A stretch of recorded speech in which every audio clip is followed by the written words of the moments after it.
when I was growing up, it was we didn't listen to a lot of radio. You know, my father played a lot of Merle Haggard and Hank Williams, Johnny Cash. My brother came home.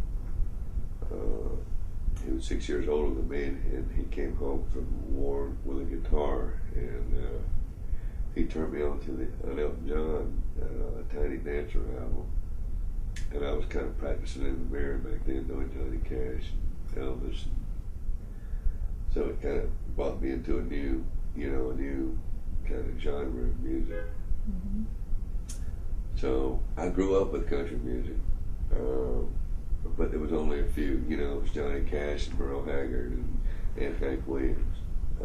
And in my era when I grew up, the rock and roll, it was the best time ever for that. The bands, there were so many great bands, and I think Bruce Springsteen and probably Merle Haggard were my two biggest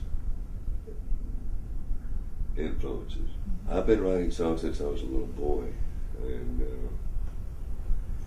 I came to Nashville in the late '80s, and things started happening for me, and I got in an automobile accident. It took me a couple of years to learn how to walk again, and 20 years to get back. So my whole focus was on songwriting when I came back, and not as an artist.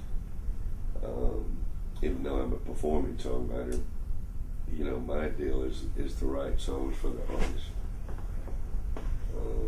And we've been pretty lucky here. Mm-hmm. Well, I'm not sure there's a formula. Everybody has a different, story. And with me, I came to town and wrote a lot of songs. And I lived right across the alley from my publishing house here. And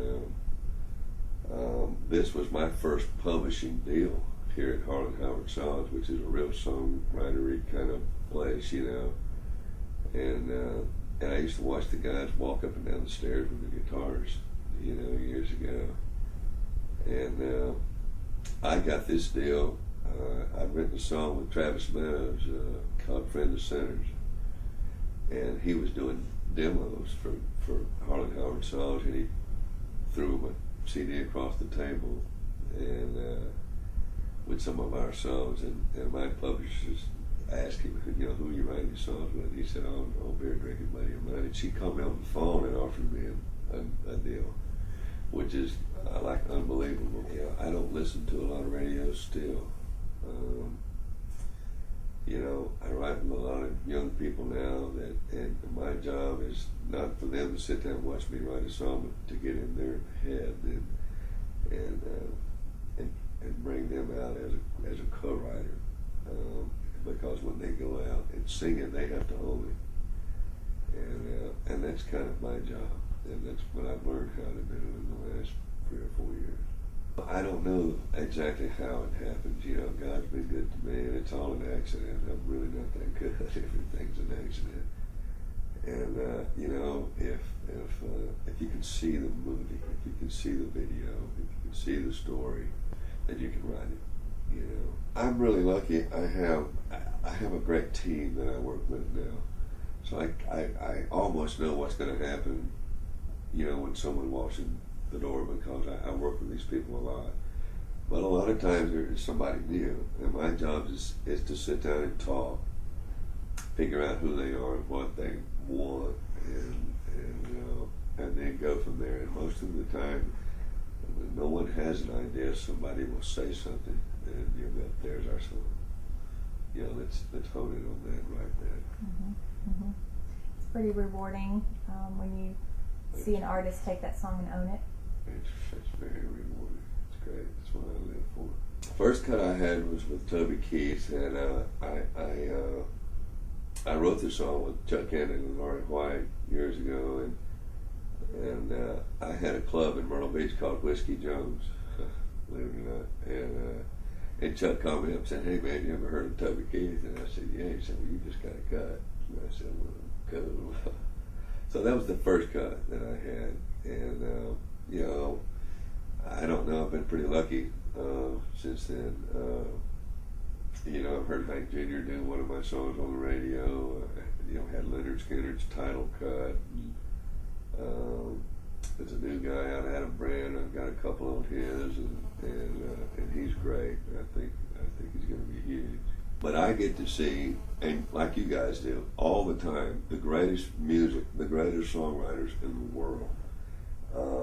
And it's just unbelievable how great these people are and how great they are. As artists too, how amazing they are. Nobody really knows them outside of our community.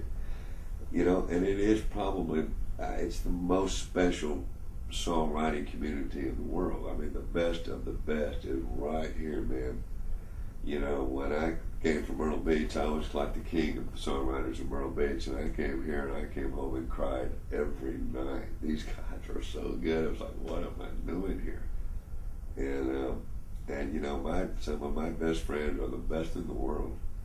And you'll never hear a lot of these songs on the radio, unfortunately. But they're, it's like a show, man. It's like a Broadway show or a theater type thing. The people that you guys are bringing to these shows are the best of the best, and it really is entertaining to see. It's something that you drive home and talk about. You go, wow, man, that was cool. It's better than a lot of shows that you'll go see where you know everything, because it's such a surprise and so many stories. It's hard to explain how great these people are around here. A lot of them. There's just a lot of tremendous. The best in the world are right here, and I believe that. Some of the best entertainers that I've ever seen are songwriters, and they're not famous. Beyond our little realm, and it is a great gig, and it's I feel lucky to be able to do it every day. I get to come to my office here and pick up a guitar and write songs, and I get paid to do it. And I don't take it for granted.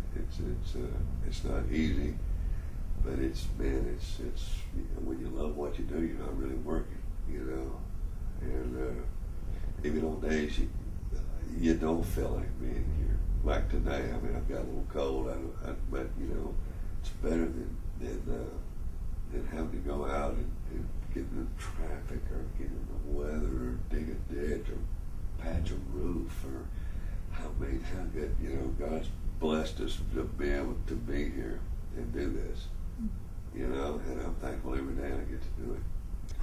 If they come once,